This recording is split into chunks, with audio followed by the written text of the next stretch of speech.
Hey guys, good morning. It's January 30th, 2022. And we're still in the lineage. We're still in chapter 10. Today we're going to go over chapter 10, verse 15 through chapter 10, verse 20. And I don't know where you are, but it's a snowy Sunday.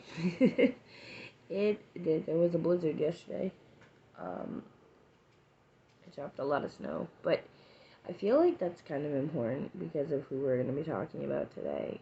It's dark, it's cold outside right now, and the people we're going to be talking about today, the places we're going to be talking about made Israel dark and cold.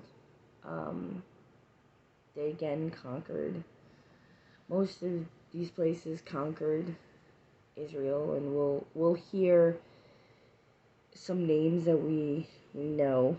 So I'm gonna start in chapter 10, verse 15. Canaan's oldest son is Sidon, and the ancestor of Sidonians. Canaan was also the ancestor of the Hittites, Jabites, Amorites, Gerasites, Hittites, Archidites, Sinonites, Sinisters, Adversites, Zemarites, and the Hammonites. The Canaanite clan eventually spread out, and the territories of Canaan extended from Sidon in the north to Gerar and Gaza in the south, east as far as Sodom, Gomorrah, and Midha and Zebulun near Lasha. They were the descendants of Ham, identified by clan, language, territory, and national identity. So I butchered the names. I'm not afraid to admit that because I'm not good at pronouncing it. But we hear some names that we will see in later chapters of Genesis and further on in the Bible. The first is Canaan, the Canaanites. They kind of go up against Israel a bunch of times in the Bible. Sodom and Gomorrah, again, massive chaos that's caused to Israel. And here's the thing is that, and I keep saying it over and over again because it really is important. It's important that we know the good and the bad. We know the reason of this is God delivers Israel from each of these territories and each of these empires.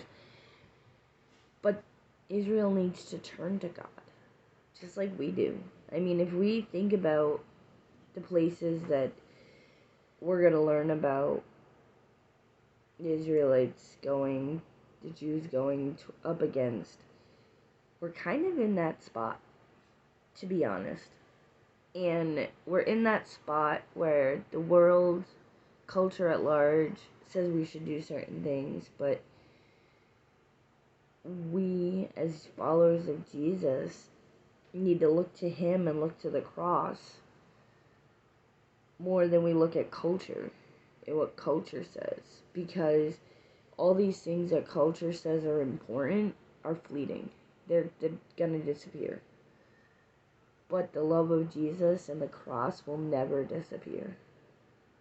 And I want to focus kind of on verse 20, where it says, these were the descendants of Ham, identified by clan, language, territory, and national identity.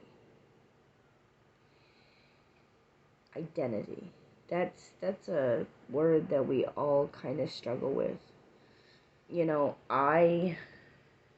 there's a lot of things about my nationality and the fact that I'm Italian, and where I came from, the city of Providence, and where I am now, in Maine, and who I am, the fact that I have brown hair, brown eyes, all that stuff. That's really important to us, because that teaches us about where we came from, about what country our grandparents or great grandparents or even great great grandparents came from. But here's the thing that we need to understand is that we should find our identity. We should find the most important part of our identity in the fact that we are God's children. We're the children of the Almighty Living God. And that is the best part of our identity.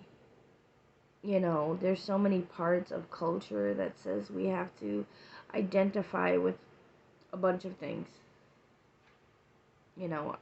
That culture says I should identify as a single mom. Culture says that I should identify myself, as a lot of things.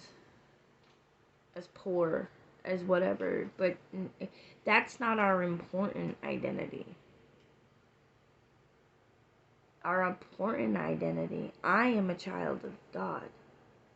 I am a friend to Christ. Jesus is my identity. I find that in Him. And when we find our identity in Jesus, and we kind of take off this bondage of identity and anything else, that's where we find our comfort.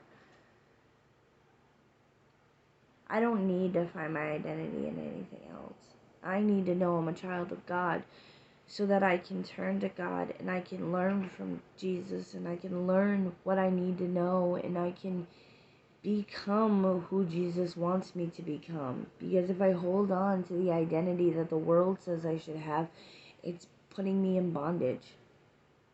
So here's my question today. Can you identify yourself as a child of God? And what does that mean to you? What does that mean to you when you do identify yourself as a child of God? And not all these things that culture at large says that you should identify yourself as. I hope today you see Jesus in everything you do. And I hope you see Jesus in the world around you and you see Jesus in yourself. And that you can identify yourself by Him and not by the world around you. I hope you guys have an awesome day. I will see you tomorrow. Bye.